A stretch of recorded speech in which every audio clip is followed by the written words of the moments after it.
welcome back to Stillwater's ASMR. I feel like it's been absolutely ages, because it probably has, since I last filmed a video. My hair's a bit of a mess because I've been outside in the wind. Yeah, there has been a lot going on. A lot. I'm trying to think where to even start.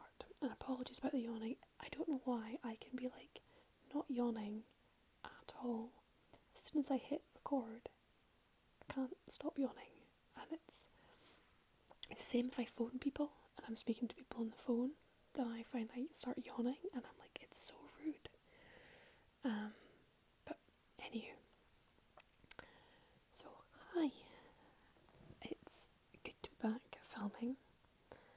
I said it feels like absolute ages. There's been so much going on. I've had so many videos I've been wanting to film. But, I mean, you'll understand why. Sorry. As I go in through the video, you'll understand where I've been. Because I don't think there was any videos at all last week. In fact, I know there wasn't any.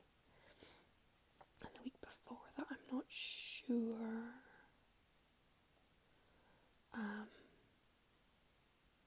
So we'll start 2 weeks ago. I made a big trip down to the Shetland mainland. So I live on the island of Yell, which has about 900 people that live on the island that I live on. We have a couple of small shops, and like a health centre with like a doctor and nurses and dentists and that sort of thing. And you can get your medication sent up, like your prescription medication, you can collect it there. And we've got schools that go as far as like 16, that sort of thing, locally. But if you want anything else, you have to leave. There is like a small post office, but the staff there are more like, they're better for dealing with like kind of more straightforward, simple postal matters. So anything a bit more complex, I prefer to go elsewhere. Like there's a main post office on the mainland. So,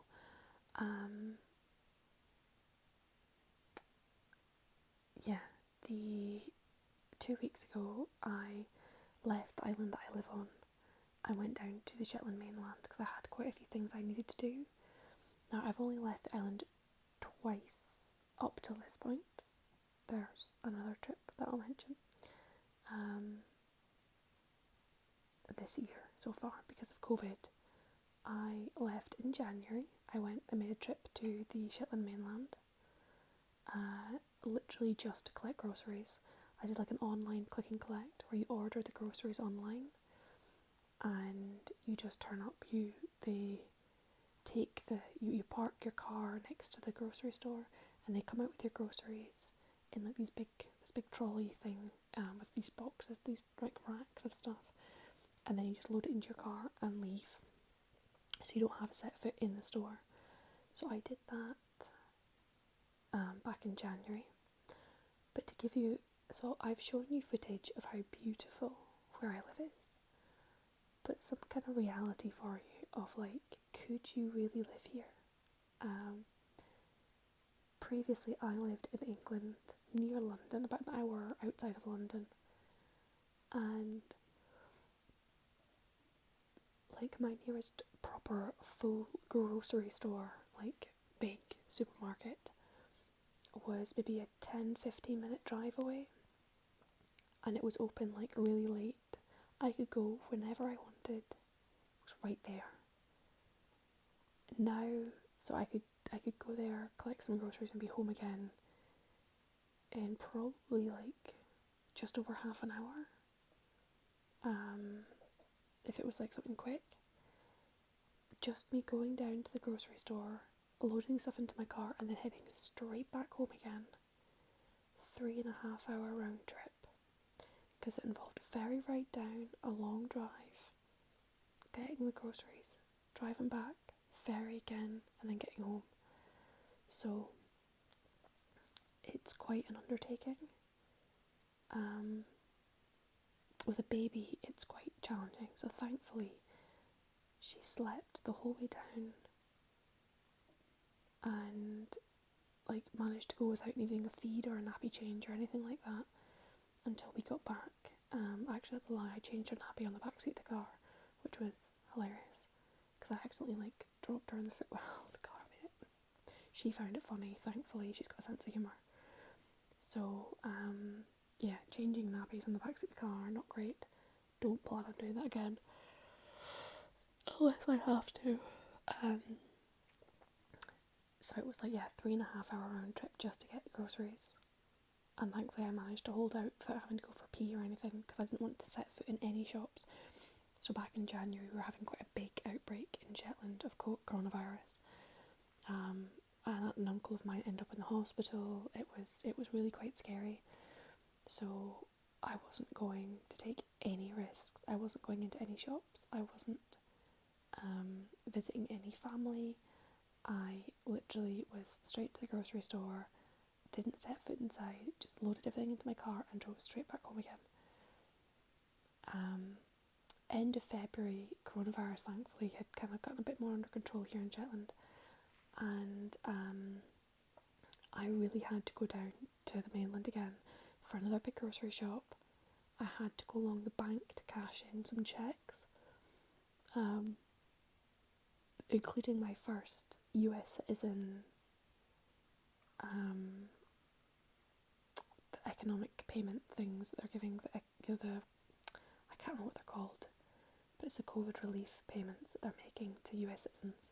So I had to cash that in, and because it's foreign currency I had to go to the bank branch, and I had to go and send my US taxes off,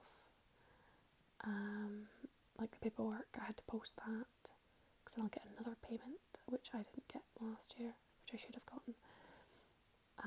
So that was high priority to get that posted, and I also had a parcel that I was sending to someone in America, and they have since received it, and it was very exciting to I sent some baby items to one of my subscribers in America, who told me that they are expecting, and so I was very excited. They're one of my earliest subscribers, and so yeah, really, really exciting. So yeah, I had to go post that, and there was also some shopping I needed to do, actually going into stores looking for things. So I really had to go down to the mainland, and it was quite an undertaking because I had to go down with the baby. So actually what I did is I went down, I stayed down a night because there was no way I was going to get into town, get everything done and get home again in one day.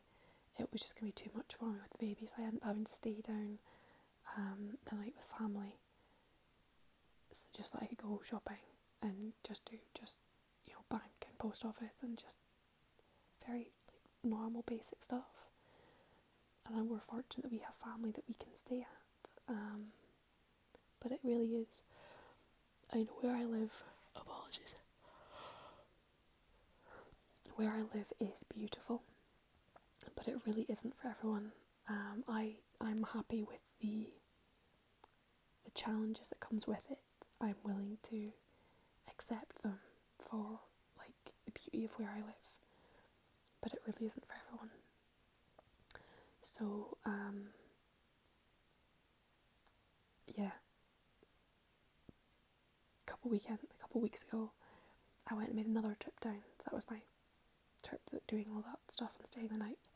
On the way back home again, I got a message from my husband saying, you need to get home quick because a storm blew up, kind of blew in, and the wind picked up really quickly, and I think I was on the last ferry home back up to the island that I live on before they stopped the ferries for the rest of the day. So if I hadn't gotten in on the ferry I did, I might not have gotten home that day. And when you've got a baby in the car, it's really quite kind of scary. Again, thankfully I've got family who, if I had gotten stuck, I could have gone and stayed with them, but I had a boot of my car, the trunk of my car was full of shopping, we need to go into the fridge and the freezer and stuff. So it was a bit, I was actually supposed to come home on one ferry, but because of a message from my husband, I headed back earlier and managed to catch an earlier ferry. Because I think the ferry I was booked on, I don't think it actually sailed. So yeah, it's possible to get stranded or to miss your ferry and have to wait like another hour or so for the next one, or if the ferry's just not to be sailing at all. So yeah, it is a very different way of life to what I had previously. So that was the excitement a couple of weeks ago. That took up, a couple of days, and then time just putting everything away when I got home and just sorting everything out. And I bought a bunch of fresh ingredients from the store, so I was doing a lot more cooking, which I hadn't done in a while, and so that was a busy week. I'm trying to think when the last video I did was. It's been a while. So that was a busy week. I then had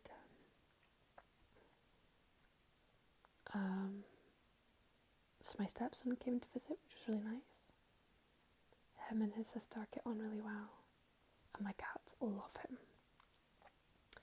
But unfortunately we had to cut his visit short because I ended up in the hospital. So it was not the weekend that's just been, but the weekend before. I had been experiencing, I'm not going to go into details because nobody wants to know the details, but basically I've been experiencing some pain and discomfort. I've been kind of ignoring it because I was hoping it would go away, and it didn't, and it got worse, and I had to basically say to my husband, we need to go to the hospital. So that was my third trip of the year off of the island, was a trip to the hospital. And my mum was a bit kind of like, oh, should you really be going to the hospital? Shouldn't you see a doctor first? And it was a Sunday. And on the Saturday I thought, right, on Monday I'll go to my doctor. But on Sunday when I woke up I was like, no, we need to go to the hospital today. To accident emergency, A&E, or the ER as you'd call it in America. I was like, we need to go to the doctor, we need to go to the hospital today. And it was one of those things where it was kind of nice to be vindicated and to know that I did the right thing, but at the same time, so basically when I turned up at the hospital, they wheeked me straight through, admitted me to the hospital and operated pretty much like within a couple hours of me arriving at the hospital, because I had an abscess. It was linked to my Crohn's disease that I have, that they believe anyway. So I had an abscess that had to be dealt with. So yeah, as I said, it was vindicating that I did the correct thing to turn up at the hospital. But at the same time, you're kind of like, while I like being right, I also kind of didn't really want to have to get away, admitted into hospital and have surgery. But thankfully, so I was really panicking the morning of, because I was worried there was a risk I might have to get sent to Aberdeen, which is on the Scottish mainland. And having a baby, I was like, if I didn't have a baby, getting sent away wouldn't be a problem. But having a baby, I was like, well,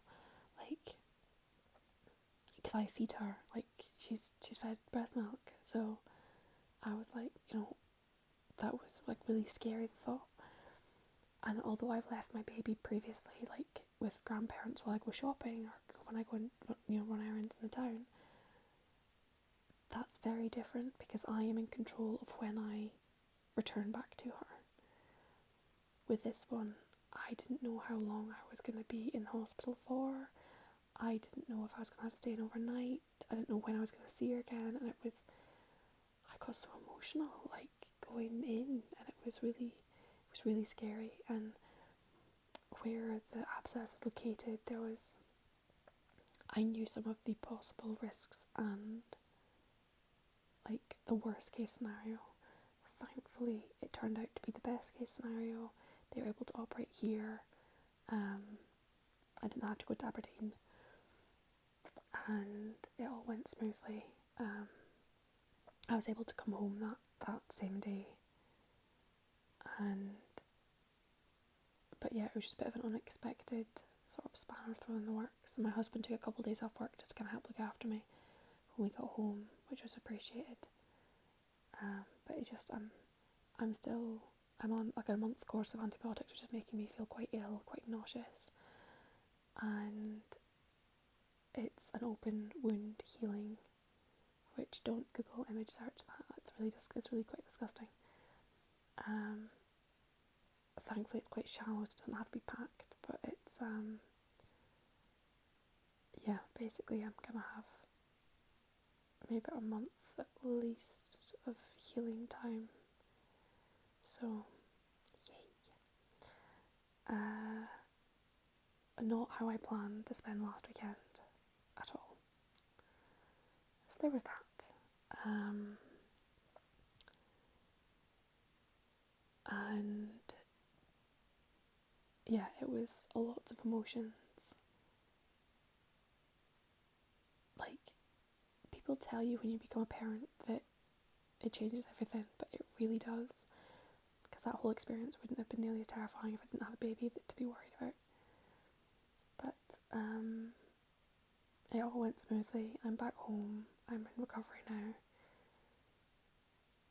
And they do want to send me to Aberdeen for an MRI scan.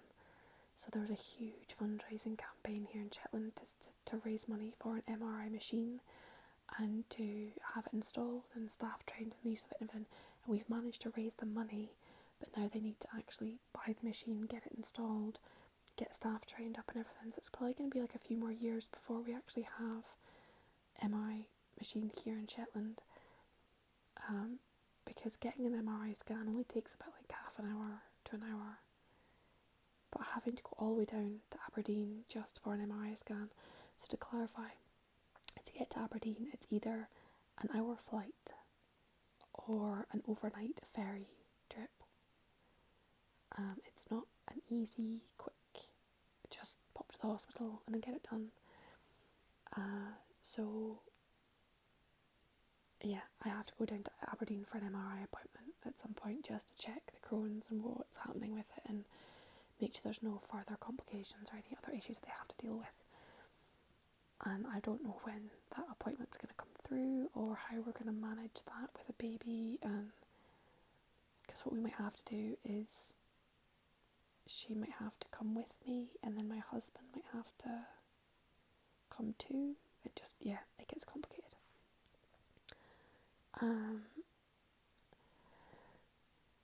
So that's updated till last weekend. And then this last week, the excitement was on Tuesday, we got the phone call inviting my husband and I to go get our first COVID vaccine. And so Tuesday was spent frantically researching to see what the latest advice is because I'm breastfeeding. When the vaccines first came out, the advice was that pregnant and breastfeeding women shouldn't have it.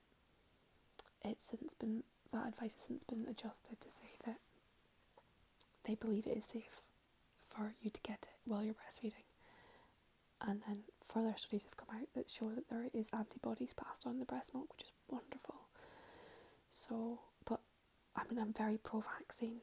It's something that I'm passionate about, but it's different when you're holding your baby in your arms because it really gives you pause, like sort of reason to pause and really think, and you do worry and you panic and you just think, oh gosh, I hope this is the right thing. And so we went ahead and got our vaccine. So me and my husband have both had our first dose of vaccines, and my husband had a bit of a sore throat and a sore arm. We got the AstraZeneca Oxford vaccine. My husband had a bit of a sore throat and a sore arm the day of, and then he's been a bit tired since and had like a sore arm, but other than that, no further issues. The day of I felt totally fine. The next day, however, I woke up with a sore head. All of my joints ached, like every single one of my joints ached, even like my finger joints. So when I was trying to express milk, it was so painful. And I was just exhausted. So I kept feeling like hot and cold. So I just dosed up on paracetamol and just slept all day. And thankfully the next day when I woke up I felt fine again. So I spoke to my brother. My brother actually has been working as part of the research team who's been doing all the medical testing for the AstraZeneca vaccine, and he's assured me that the second dose I shouldn't have as strong of a reaction, so I should be fine for the second one. So that's really nice to know. And so yeah, that's the I've been vaccinated. And so that kind of explains last week the lack of videos, because I was feeling rotten on Thursday and just basically slept all day. So then Friday was spent catching up on everything I was supposed to have done on the Thursday. But yeah, it's been like roller coaster ride. Today my daughter got her 4-month vaccinations, and again, I'm so pro-vaccine, but you just still worry and panic that their little immune systems and stuff. But I've done my research. I'm trusting science. There's a lady she's a pharmacist who specialises in the interaction of like Crohn's and colitis medications whilst breastfeeding. And I really trust her opinion, and I had a wobble about vaccinating my daughter, and I kind of went to her and was just like, I'm really worried because I've got an autoimmune disease and I'm worried that it's a genetic thing that's triggered by environmental factors, and I'm worried that she'll already have the genetic flaw that causes autoimmune diseases. You know, she would have inherited my rubbish genetics. But the woman who, you know, she really reassured me that there is no evidence to suggest that childhood immunisations can set off autoimmune diseases. So I went ahead and, you know, she's had her 2-month, 3-month, and now 4-month vaccinations, which I'm really, you know, she will get all of her vaccinations. It's something I do, but it's weird because I've always been very passionate about vaccinating children. I firmly believe in it. But that I wasn't expecting, when I actually had a baby, to find myself like worrying so much about it and like pausing and going, is this the right thing to do? I just thought it would just be a no-brainer, just go ahead and do it. But actually I have found myself really kind of like, oh, which surprised me. But yeah, we're going ahead and vaccinating baby.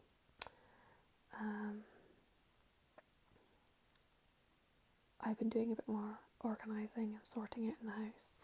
I organised my plastic tubs in the kitchen, and it brought me like ridiculous amounts of joy, because now I've got a drawer and a cupboard that are nicely, beautifully organised, and our kitchen is really progressing nicely. One side of the skirting board is up in the dining area. The new flooring has been laid, all the painting's finished. We've been ordering fabric samples for blinds and a tablecloth, and it's really coming together now. It's really exciting. So it's just like half of the skirting board in the dining area. The pulley needs to go back up.